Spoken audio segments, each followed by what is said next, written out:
congratulations on the book. Is just so beautiful. Thank you. Thank you so much. I actually chatted with your mum at the Mm, chapel at Graceland when she brought that out. And then mhm. before that, I chatted with your mum and she took me around the back of Graceland. And it was so funny. Right. She was so much at peace there. Yeah, she was. It was like a real place where I think that she experienced the most joy and happiness in her life. So it was like a haven for her. Graceland is such a special place. I remember chatting with your mom and she was talking about having that key for upstairs. And We were trapped because, I mean, we didn't want to disturb the tours. I think part of the deal is kind of like we would say if we stayed the night, we would be stuck in Elvis's room until around 4 p.m. when the tours stopped. what about the emotions that you must be going through, not only just when you were doing the book, but now having to talk about it all again?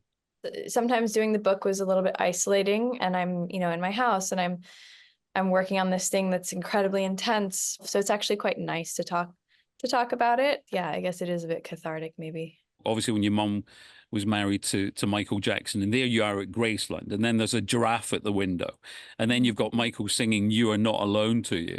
When I was writing this, like I would so often like send things to my publisher and kind of go like, this is boring. I don't know what the story is here. It's just like, and he kind of said, this is not boring.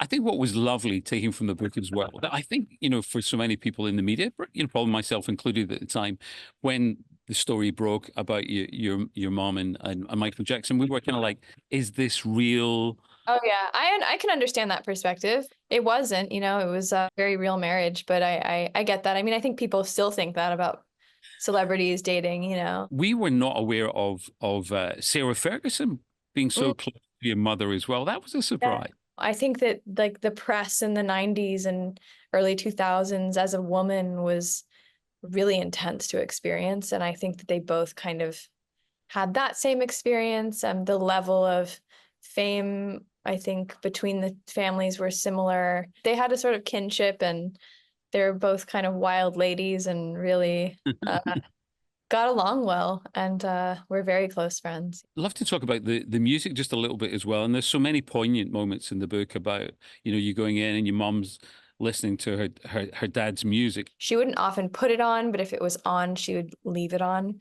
We could feel it would affect her deeply. So I think in turn, it affected me and my brother and my sisters because we were, could feel our mother's grief. And so then we kind of had grief around Elvis, I think, as well. I mean, as a child, the way that I processed it was kind of like, I thought, well, he left her, he left my mom, and how could he do that? I was a kid, so that was my perception of it. And so I remember feeling angry. Just briefly talking about your brother who you sadly lost.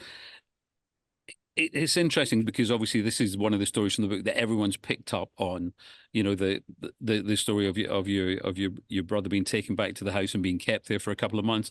I feel that it's kind of been taken out of context because obviously what your mom went through and having Elvis's body lying in state, as it were, at Yeah. Graceland, and when I read the book, I got that feeling of, it was like a feeling of empathy that, holding on to someone and having that grief period.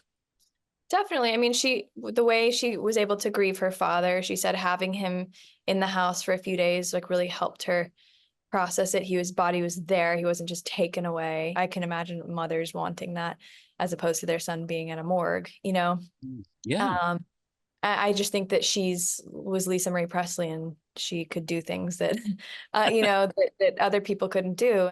Riley, it's been an absolute pleasure talking to you. Again, I think you're quite remarkable. I think the book is a beautiful tribute to Thank your you. mom as well. And I'm sure, as everyone tells you should be very proud of yourself as well. Thank you so much. Thank you for talking to me.